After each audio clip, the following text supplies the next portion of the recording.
Welcome to my channel, Time Machine, a place where the past comes alive, where every moment of history is more than just dates and names. It's the story of human struggle, courage, and discovery. From the rise of ancient empires to the battles that shaped nations, to the revolutions that gave birth to freedom, here, history is not just remembered, it is experienced. So buckle up, travelers of time, because the journey through the ages begins right here on Time Machine. Long before the skyscrapers of New York touched the clouds and the lights of Los Angeles illuminated the western night, this vast land was home to ancient civilizations whose stories often remain hidden in the shadows of time. The ancestral Puebloans, building intricate dwellings carved into the cliffs of the Southwest, the Mississippian culture raising massive earth mounds that stretch skyward like temples of earth, and the Iroquois Confederacy governing with a sophisticated balance of unity and independence across the forests of the Northeast, each people tied to the soil, rivers, and skies in ways that echoed through their songs and traditions, until the 15th century when sails appeared on the horizon, sails carrying men who belonged to kingdoms far across the ocean, men driven by ambition and empires hungry for wealth and dominion. And with the arrival of Columbus in 1492, the tide of history shifted forever.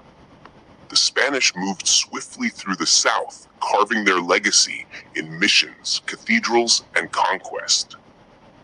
The French traced the veins of rivers like the Mississippi, forging alliances and trading furs, and the English planted fragile colonies along the Atlantic coast, their survival uncertain, yet their determination unyielding. And in 1607, Jamestown was born in Virginia, a small outpost beset by famine, disease, and conflict, but also a seed that would one day grow into something far greater, followed by the Pilgrims landing at Plymouth in 1620, seeking a new world where faith could be freely practiced, building communities where struggle and belief intertwined.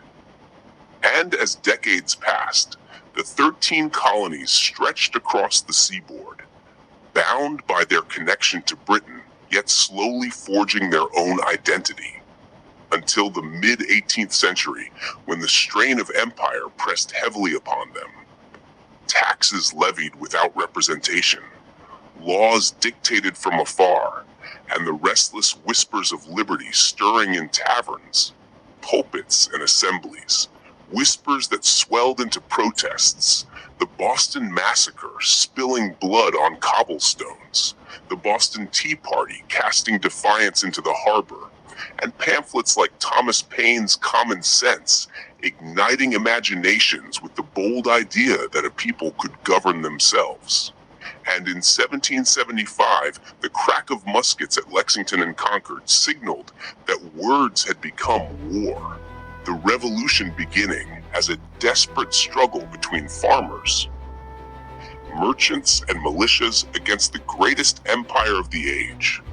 And yet through bitter winters and desperate battles, guided by George Washington's steady leadership, the dream endured, from the icy suffering at Valley Forge, where hunger and cold threatened to extinguish hope, to the decisive victory at Yorktown, where British arms were laid down and the impossible became real. And in 1783, with the Treaty of Paris, the United States of America was born. Fragile, untested, and founded not on the crowns of kings, but on the daring, dangerous idea that liberty could shape a nation. But independence was only the first step. For after the thunder of cannons faded, the infant republic faced the greater trial of survival, bound together under the weak Articles of Confederation, which soon proved unable to hold 13 diverse and often quarrelsome states. So in the hot summer of 1787, Delegates gathered in Philadelphia to create a stronger foundation, debating fiercely, compromising painfully, until they emerged with the Constitution, a document that stitched ideals of liberty and order into a framework of government unlike any the world had seen, ratified and fortified by the Bill of Rights that promised freedoms of speech, religion, and conscience, yet also left unresolved contradictions that would haunt the nation.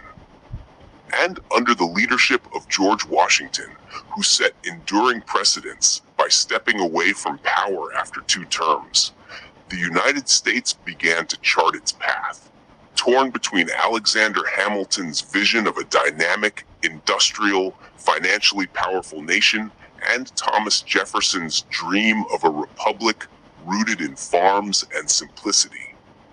Their rivalry, birthing the nation's first political parties and proving that dissent itself could be part of democracy. While across the Atlantic, revolutions and wars pulled the young republic into storms not of its making, testing its neutrality and resolve.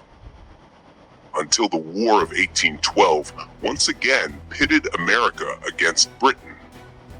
A conflict that scarred Washington with fire, but also stirred national pride and helped Americans see themselves not as 13 separate states, but as one people. And with victory came ambition, expansion westward across mountains and plains, accelerated by Jefferson's Louisiana Purchase in 1803, which doubled the nation's territory and sent Lewis and Clark on a journey that mapped rivers, mountains, and new horizons. Yet this restless growth carried shadows. For native nations were pushed from ancestral lands, treaties were broken, and the Trail of Tears carried suffering across thousands of miles. While in the South, the plantation economy deepened its dependence on enslaved labor, producing cotton for a world market, but binding millions of men, women, and children in bondage. Even as in the North, factories, canals, and immigrants reshaped society into something more industrial and urban. And with each passing decade, the divide grew sharper. The Missouri Compromise, a temporary bandage, the Mexican-American War adding vast new territories and reigniting the question of whether slavery would march westward with the flag. Debates boiling into fury until the Compromise of 1850 and the Fugitive Slave Act inflamed Northern consciences. Abolitionist voices rising louder, and Harriet Beecher Stowe's Uncle Tom's Cabin showing cruelty in words that stirred outrage. While the Kansas-Nebraska Act unleashed violence known as Bleeding Kansas. Neighbors turning rifles on each other over the fate of human bondage. And the Dred Scott decision striking down hope that the courts might settle the issue, declaring that black men had no rights which white men were bound to respect. A thunderbolt that convinced many the system was broken beyond repair.